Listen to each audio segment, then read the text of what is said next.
Hey guys, I'm Lisa Marie Latino for hipnewjersey.com, and joining me here is artist Gwenn Seemel. Gwenn, it's so nice to meet you. Thank you for having me. And just browsing through your artwork before going on camera, I'm in love. Thank you. You have such a vivid eye with your nature, with your birds, so I'm really excited to get to know you. Me too. I mean you. Yeah. All right, so tell us about your journey as an artist.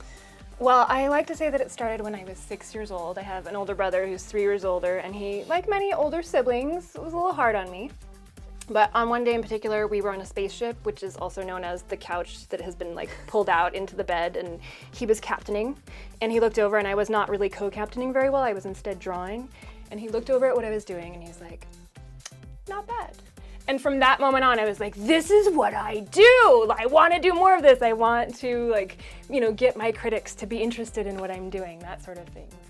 So how did you hone your God-given craft? Well, my parents were very supportive, so they signed me up for lots of art classes. My mother in particular signed me up for a printmaking class, intaglio printmaking, and I was like, no, I don't want to do this. I was like maybe 14. My mom's like, no, all the artists, they did this. She was very supportive, very wanted me to experience those things. And it really shaped me as an artist from then on out. Well, right now you're in Montclair. That's right. So talk to us about that. Okay, so I have 2 shows in Montclair. One is a group show called Love and Fear. I'm one of 6 artists that are showing at the public library there. And it's all about that intersection, right? Because love and fear are really related. We don't really tend to fear for things unless we love them, right? We love the thing, and then we want to protect it, and then we get fearful for it. So there's that really interesting intersection of those 2 emotions, and all of the art in the show is about that. And then I'm also having a solo show at the Alliance Française, the French Institute in Montclair. And those are paintings of wildlife, and they're all animals that have something about them that doesn't fit with our traditional notions of gender and sexuality. So it's animals like, where the species, where the females are larger than the males, where the males are more colorful than the females, where there's like 4 different genders. So it's just a way to sort of celebrate the true diversity of nature. And those paintings are all part of a book called Crime Against Nature that I wrote a couple years ago. Which I have in my hand right now, and it's so colorful and chock full of facts that I didn't know about sparrows, about rabbits. Talk to us about what's in this book. So each of the animals, I tried to pick species that you maybe have already heard of. Like you said, sparrows, blue whales, so animals that are familiar to us, giraffes, and then talk about the things that you maybe don't know about them, like the fact that some sparrows have 4 different genders, or blue whales, the female is larger than the male, and in fact, the female blue whale is the largest animal on Earth because it's the largest animal, and then she is larger than the male. I forget what the other one I said, but so things like that, you learn. Oh, giraffes. There's homosexuality in giraffes. It's part of nature. It's not just when they're in captivity. So it's a way to explore that there's all kinds of behaviors that exist in the natural world. That's awesome. So you brought a few of your paintings. I did. Okay, so we're going to take a look right now. Okay, I am obsessed with this painting. I kind of want it for here somewhere.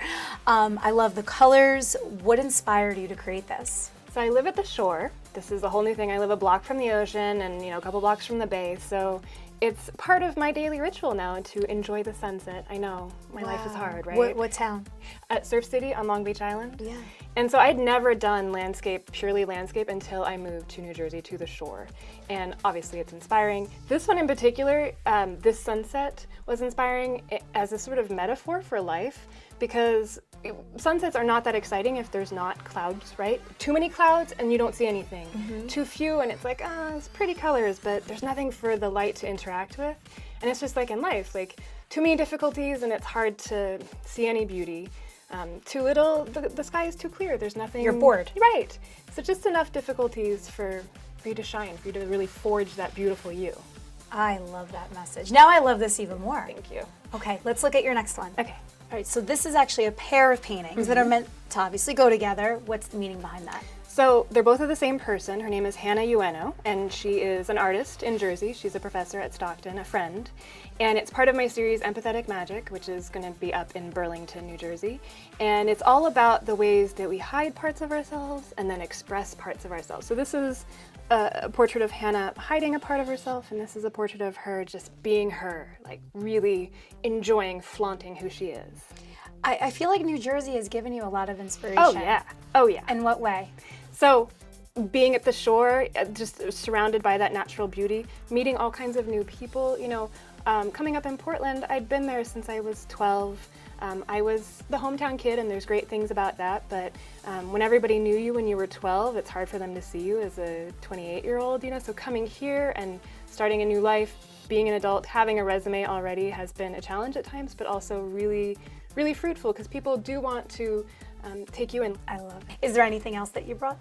Yes. Oh, okay, let's take a look. So if you know that the painting is called When the Patriarchy Likes to Pretend That There's Only One Right Way to Be a Person, the Tyrannosaurus Rex is also a little bit of a rabbit, and it's like that feeling where you're all like fluffy and nice and like a bunny rabbit, and then something happens where you're like being forced to be a certain way, and like your inner Tyrannosaurus Rex just like erupts from you. That was the inspiration for it. So Gwenn, where can our viewers find out more about you? I have a website, GwennSeemel.com. That's GwennSeemel.com, and I'm on all kinds of social media, and the handle is usually Gwenn Paints, GwennPaints. Awesome. Well, you are definitely one of the more colorful guests we've ever had on. I'm Thank so you. happy to have met you. Thank you so much. Thank you. And for everything Garden State, visit us at hipnewjersey.com. For more on this segment, log on to hipnewjersey.com.